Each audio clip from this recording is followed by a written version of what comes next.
Wherever you go, whatever you do, throw a little at it. Omax, Vest and Briefs. வணக்கம். செய்திச் சுருக்கம். ஜப்பானில் பிரதமர் மோடிக்கு உற்சாக வரவேற்பு. 2 நாள் அரசுமுறை பயணமாக பிரதமர் மோடி ஜப்பானுக்கு சென்றுள்ளார். டோக்கியோ விமான நிலையத்தில் பிரதமர் மோடிக்கு உற்சாக வரவேற்பு அளிக்கப்பட்டது.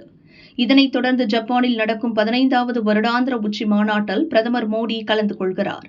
இந்த மாநாட்டில் இருநாட்டு உறவு, வர்த்தகம், பாதுகாப்பு, பொருளாதாரம், தொழில்நுட்பம் உள்பட பல்வேறு விவகாரங்கள் குறித்து இருநாட்டு தலைவர்களும் விவாதிக்க உள்ளனர். இதுகுறித்து பிரதமர் மோடி வெளியிட்டுள்ள பதிவில் கூறியிருப்பதாவது: டோக்கியோவில் தரையிறங்கினேன். இந்தியாவும் ஜப்பானும் தங்களது உறவுகளை வலுப்படுத்தி வரும் நிலையில் இந்த பயணத்தின் போது பிரதமர் இஷிபா மற்றும் பிற தலைவர்களுடன் பேச்சுவார்த்தையில் ஈடுபடுவதை நான் எதிர்நோக்குகிறேன். மேலும் உறவை வலுப்படுத்தவும் இந்த பயணம் ஒரு வாய்ப்பை வழங்குகிறது. இவ்வாறு பிரதமர் மோடி கூறியுள்ளார்.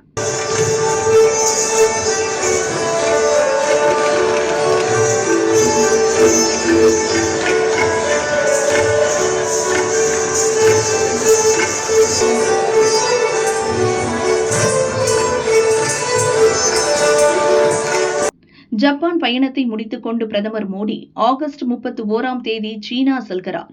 அங்கு ஷாங்காய் ஒத்துழைப்பு கூட்டமைப்பு மாநாட்டில் பிரதமர் மோடி பங்கேற்கிறார்.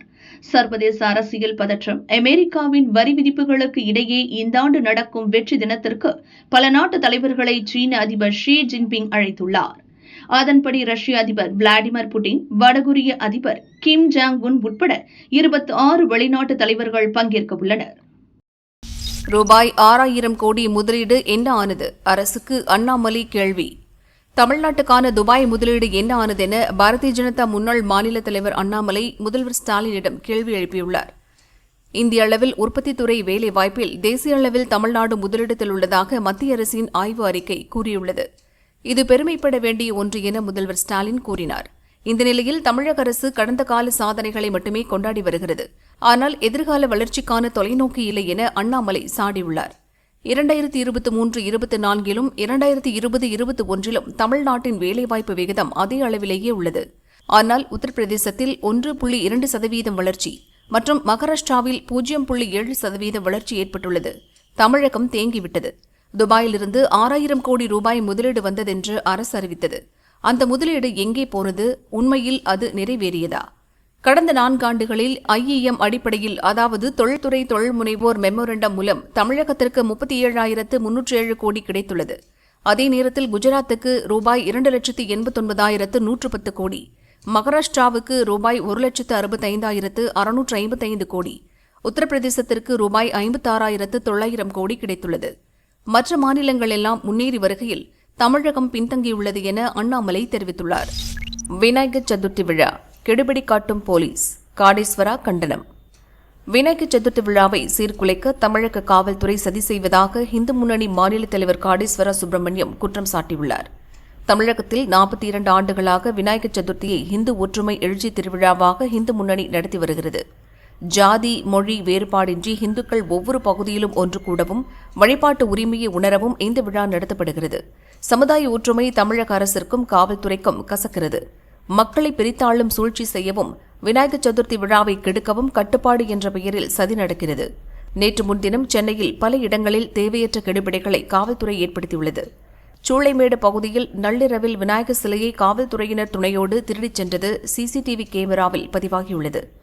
நெல்லை மாவட்டம் ராதாபுரம் ஒன்றியம் சுப்பிரமணியபேரி கிராமத்தில் மக்கள் எதிர்ப்பை மீறி கூடங்குளம் இன்ஸ்பெக்டர் ரகுநாதன் விநாயகர் சிலையை எடுத்துச் சென்றுள்ளார். நாங்குநேரி பட்டர்புரம் ஸ்ரீ அல்லல் காத்த ஐயனார் கோயிலில் வைத்த விநாயகருக்கு வழிபாடு நடத்த விடாமல் காவல்துறை கெடுபிடி செய்கிறது. பட்டுக்கோட்டை, முத்துப்பேட்டை, திண்டுக்கல் பகுதிகளில் காவல்துறை அடக்குமுறையை கையாண்டுள்ளது. காவல்துறை உயரதிகாரி ஒருவர் காவல்துறையினருக்கு, உங்கள் பகுதியில் விநாயகர் எண்ணிக்கை குறைந்தால் வெகுமதி கிடைக்கும், ஒன்று கூடினால் மெமோ அளிக்கப்படும் என்று வாக்கி டாக்கியில் மிரட்டல் விடுத்துள்ளார். இத்தகைய செய்திகள் விநாயகர் சதுர்த்தி திருவிழாவை சீர்குலைக்க காவல்துறையில் உள்ள சிலருக்கு உள்நோக்கம் இருப்பதாக தெரிய வருகிறது. மற்ற மதங்களின் ஊர்வலங்களுக்கு எந்த பிரச்சனையும் இல்லாமல் காவல்துறை அனுமதி அளிக்கிறது. ஆனால் இந்து மதம் என்றால் கெடுபிடி காட்டுகிறதென காடேஸ்வரா கண்டனம் தெரிவித்துள்ளார். கோயில் நிதியில் கை வைக்கும் அறநிலையத்துறையின் திட்டம். உள்ளே வந்த ஹைகோர்ட். பழனியைச் சேர்ந்த செந்தில்குமார் ஹைகோர்ட் மதுரை கிளையில் பொதுநல மனு ஒன்றை தாக்கல் செய்திருந்தார். கோயில்களுக்கு சொந்தமான நிதியிலிருந்து திருமண மண்டபங்கள், வணிக வளாகங்கள், கல்வி நிறுவனங்கள் அமைக்க அறநிலையத்துறை 2021-2022 அறிவிப்பு வெளியிட்டது. இது அறநிலையத்துறை சட்டத்திற்கு புறம்பானது. கோயில் நிதியை இந்து மத கொள்கைகளை பரப்புதல், அர்ச்சகர் ஓதுவார் பள்ளிகளை நிறுவுதல், இந்து மதம், தத்துவம், சாஸ்திரங்கள் ஆய்வு அல்லது கோயில் கட்டிடக்கலை பயிற்றுவிக்கும் பல்கலை, கல்லூரியை நிறுவுதல், இந்து குழந்தைகளுக்கான ஆதரவற்றோர் இல்லங்கள், பக்தர்களின் நலனுக்கான மருத்துவமனைகள், மெடிக்கல் நிறுவ பயன்படுத்த வேண்டும். திருமண மண்டபங்கள், வணிக வளாகங்கள், கல்வி நிறுவனங்கள் அமைக்கும் அறிவிப்பை ரத்து செய்ய வேண்டும் எனவும் மனுவில் குறிப்பிட்டிருந்தார். இந்த மனுவை நீதிபதிகள் எஸ்.எம். சுப்பிரமணியம், ஜி. அருள்முருகன் அமர்வு விசாரித்தது. பக்தர்கள், நன்கொடையாளர்களிடமிருந்து கோயில்களுக்கு நிதி வசூலிக்கப்படுகிறது. திருவிழாக்கள் நடத்த கோயில்களின் பராமரிப்பு மற்றும் மேம்பாட்டிற்காகவே நன்கொடை வழங்கப்படுகிறது. கோயில் நிதியை பொது அல்லது அரசு நிதியாக கருத முடியாது.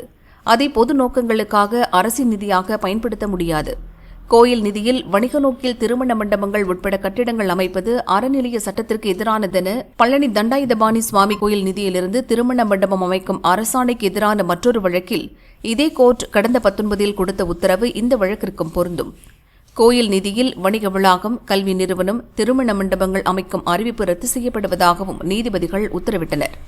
இதே தீர்ப்பை வலியுறுத்தி கள்ளழகர் கோயில் சௌரியராஜன் என்பவர் ஒரு பொதுநல மனுவை தாக்கல் செய்தார். மதுரை அழகர் கோயில் கள்ளழகர் கோயிலில் 40 கோடி ரூபாயில் கழிப்பறை, பேவர் பிளாக் பதித்தல், முக்கிய பிரமுகர்கள் தங்கும் விடுதி, மேல்நிலை நீர்த்தேக்க தொட்டி, கடைகள் அமைத்தல் உள்ளிட்ட பல்வேறு மேம்பாட்டு பணியை மேற்கொள்ள அறநிலையத்துறை அரசாணை வெளியிட்டது. பணியை கோயில் நிதி மூலம் செய்ய அனுமதித்தது அறநிலையத்துறை சட்டத்திற்கு புறம்பானது என்பதால் கட்டுமான பணிக்கு தடை விதிக்க வேண்டும் என மனுவில் குறிப்பிட்டிருந்தார். இந்த மனுவை நீதிபதிகள் எஸ்.எம். சுப்பிரமணியம், ஜி. அருள்முருகன் அமர்வு விசாரித்தது. நீதிபதிகள் பிறப்பித்த உத்தரவில் கோயில் நிதியை அரசின் நிதியாக கருத முடியாது. அந்நிதியை மத நடவடிக்கைகளுக்கு மட்டுமே பயன்படுத்த வேண்டும். வணிக நோக்கில் பயன்படுத்தக்கூடாது. கடைகள், உணவருந்தும் கூடம், முக்கிய பிரமுகர்கள் தங்கும் விடுதி அமைக்கும் பணிக்கு இடைக்கால தடை விதிக்கப்படுவதாக நீதிபதிகள் உத்தரவிட்டனர். இந்த 2 தீர்ப்புகளும் அறநிலையத்துறையின் கோயில் நிதி பயன்பாடு தொடர்பான உத்தரவு அனைத்தையும் ரத்து செய்துள்ளன. துணை ஜனாதிபதி தேர்தல் ஏற்பாடுகள் தீவிரம். கடந்த ஜூலை 21 துணை ஜனாதிபதியும் ராஜ்யசபா தலைவருமாக இருந்த ஜக்தீப் தன்கர் தன் பதவியை திடீரென ராஜினாமா செய்தார். இதைத் தொடர்ந்து புதிய துணை ஜனாதிபதியை தேர்வு செய்யும் நடவடிக்கைகள் ஆரம்பமாகின. அடுத்த மாதம் 9 தேர்தல் நடக்கிறது. தேர்தல் அதிகாரியாக ராஜ்யசபா செக்ரட்டரி ஜெனரல் PC மோடியும், துணை தேர்தல் அதிகாரிகளாக ராஜ்யசபா இணை செயலர் கரிமா ஜெயின் மற்றும் ராஜ்யசபா செயலக இயக்குநர் விஜய்குமார் ஆகியோர் நியமிக்கப்பட்டனர். இதுவரையில் நடந்த துணை ஜனாதிபதி தேர்தல்கள் அனைத்துமே சம்விதான் சதன் என்றழைக்கப்படும் வட்ட வடிவ பழைய பார்லிமெண்ட் கட்டடத்தில்தான் நடந்தன.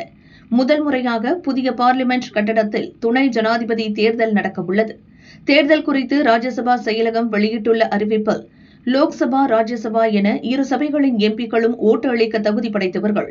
ராஜ்யசபாவின் நியமன எம்பிக்களும் வாக்காளர் பட்டியலில் சேர்க்கப்படுவர் என்பதால் இந்த தேர்தலில் அவர்களுமே ஓட்டளிக்க தகுதி படைத்தவர்கள்.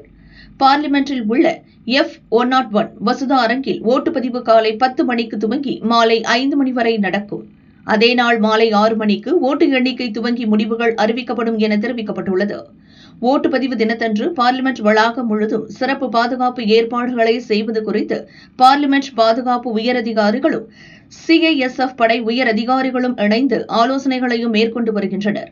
புதிய பார்லிமெண்ட் கட்டடத்தின் வரலாற்றில் முதன்முறையாக நடத்தப்படும் முக்கியமான தேர்தல் என்ற பெருமையை இந்த துணை ஜனாதிபதி தேர்தல் பெறவுள்ளது.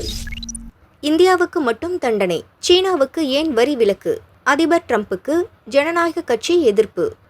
அமெரிக்க பொருட்கள் மீது இந்தியா அதிக வரி விதிப்பதால் இந்தியா மீது 25% வரி விதிப்பதாக அமெரிக்க அதிபர் டொனால்ட் ட்ரம்ப் கூறினார். உக்ரைன் மீது போர் தொடுத்த ரஷ்யா மீது பல நாடுகள் பொருளாதார தடை விதிக்கும் போது ரஷ்யாவிடமிருந்து இந்தியா குறைந்த விலைக்கு கச்சா எண்ணெய் வாங்குவது போரை மறைமுகமாக தூண்டிவிடும் செயல் என கூறி இன்னும் 25% அபராத விதியாக போட்டார் அதிபர் ட்ரம்ப். ஆக மொத்தம் இந்திய பொருட்கள் மீதான 50% வரி விதிப்பு அமலுக்கு வந்தது. இப்போதைக்கு ஸ்டீல், ஜவுளி மற்றும் இரத்தின கற்கள், நகைகள், இறால், கம்பளங்கள், விவசாய பொருட்கள் உள்ளிட்டவற்றுக்கு மட்டும் வரியை ட்ரம்ப் கூட்டியுள்ளார். மருந்து பொருட்கள் மற்றும் எலக்ட்ரானிக் சாதனங்களுக்கு வரி விதிப்பிலிருந்து இப்போது வரை விலக்கு அளித்துள்ளது. ஆனாலும் இந்தியாவின் அமெரிக்க ஏற்றுமதியில் ஆண்டுக்கு 4,22,000 கோடி ரூபாய் இழப்பு ஏற்படும் அபாயம் உள்ளது. தொடரும் போர்களால் எரிபொருள் விலை உயர்ந்துவிடக்கூடாது, இந்தியர்கள் பாதிக்கப்படக்கூடாது என்பதற்காகத்தான் ரஷ்யாவிடமிருந்து மலிவு விலையில் கச்சா எண்ணெய் வாங்குகிறோம். எனவே இந்தியா மீதான அபராத வரி விதிப்பு நியாயமற்ற செயல் என அமெரிக்காவை சாடினார் பிரதமர் மோடி. ஆனாலும் அமெரிக்காவின் நெருக்கடிக்கு அடிபணிய மாட்டோம், இந்திய தொழில்துறையினரின் நலனை காக்க அனைத்து நடவடிக்கைகளையும் எடுப்போம் என்றும் மோடி கூறினார். இந்த விவகாரத்தில் ரஷ்யாவும் இந்தியா பக்கம் நின்றது. இந்தியா மீதான அமெரிக்காவின் அபராத வரி விதிப்பு சட்டவிரோதமானது. இந்தியாவை தோழமை நாடாக பார்க்காமல் எதிரி நாடு போல அமெரிக்கா பார்க்கிறது என இந்தியாவுக்கான ரஷ்ய துணை தூதர் ரோமன் பபுஷ்கின் கூறினார். அபராத வரி விதித்தாலும் கூட இந்தியாவுக்கான கச்சா எண்ணெய் சப்ளை தடையின்றி நடக்கும் என்றும் ரோமன் பபுஷ்கின் திட்டவட்டமாக சொன்னார். இந்நிலையில் அமெரிக்காவைச் சேர்ந்த ஜனநாயக கட்சி எம்பிக்களும் கூட ட்ரம்ப் அரசாங்கத்தின் முடிவை கடுமையாக விமர்சித்துள்ளனர். அமெரிக்க வெளியுறவு கொள்கை விவகாரம் தொடர்பான பார்லிமெண்ட் குழுவில் இடம்பெற்றுள்ள ஜனநாயக கட்சி எம்பிக்கள் வெளியிட்ட அறிக்கையில் கூறியிருப்பதாவது: ரஷ்யாவிடம் அதிகளவு கச்சா எண்ணெயை வாங்குவது சீனாவும் இன்னும் சில நாடுகளும் தான். ஆனால் அந்த நாடுகள் மீது வரி விதிக்காமல் இந்தியா மீது மட்டும் ட்ரம்ப் அபராத வரி விதித்து வருகிறார். இது கடைசியில் அமெரிக்கர்களை தான் பாதிக்கும். கடந்த 20 ஆண்டுகளுக்கும் மேலாக கட்சி பாகுபாடு பார்க்காமல் இந்தியா அமெரிக்கா இடையிலான உறவை வலுப்படுத்த தொடர்ந்து முயற்சிகள் எடுக்கப்பட்டன. அதன் காரணமாக நல்ல முன்னேற்றம் கண்டு வந்த இந்தியா மற்றும் அமெரிக்கா இடையிலான நல்லுறவை நாசப்படுத்தும் விதமாக இந்த அபராத வரியை ட்ரம்ப் விதித்துள்ளார். கூட்டி கழித்து பார்த்தால் அதிபர் ட்ரம்பின் அபராத வரி விதிப்பு உக்ரைன் மீதான அக்கறையில் செய்யப்பட்டதாக தெரியவில்லை. ரஷ்யாவிடம் கச்சா எண்ணெயை வாங்கும் எல்லா நாட்டின் மீதும் 2ஆம் நிலை தடைகள் விதிக்கப்படும் என ட்ரம்ப் அரசாங்கம் எச்சரிக்கை விடுத்திருந்தால் அது ஏற்றுக்கொள்ளக்கூடிய விஷயமாக இருந்திருக்கும். ஆனால் அபராத வரி விதிப்பு இந்தியாவை மட்டுமே குறிவைத்து எடுக்கப்பட்ட முடிவு போல உள்ளது. இந்தியா மீதான அபராத வரி விதிப்பு முடிவு ட்ரம்ப் அரசின் குழப்பமான கொள்கையின் வெளிப்பாடாகத்தான் இருக்கிறது. ரஷ்யாவிடமிருந்து அதிகமாக எண்ணெயை இறக்குமதி செய்யும் நாடாக விளங்கும் சீனா தொடர்ந்து தள்ளுபடி விலையில் எண்ணெய் வாங்கிக் கொண்டுதான் இருக்கிறது. ஆனால் இந்தியா மீது விதிக்கப்பட்ட அபராத விதியைப் போல சீனா மீது இதுவரை விதிக்கப்படவில்லை. அந்த தண்டனையிலிருந்து சீனா தப்பி வருகிறது என ஜனநாயக கட்சி எம்பிக்கள் வெளியிட்ட அறிக்கையில் கூறப்பட்டுள்ளது.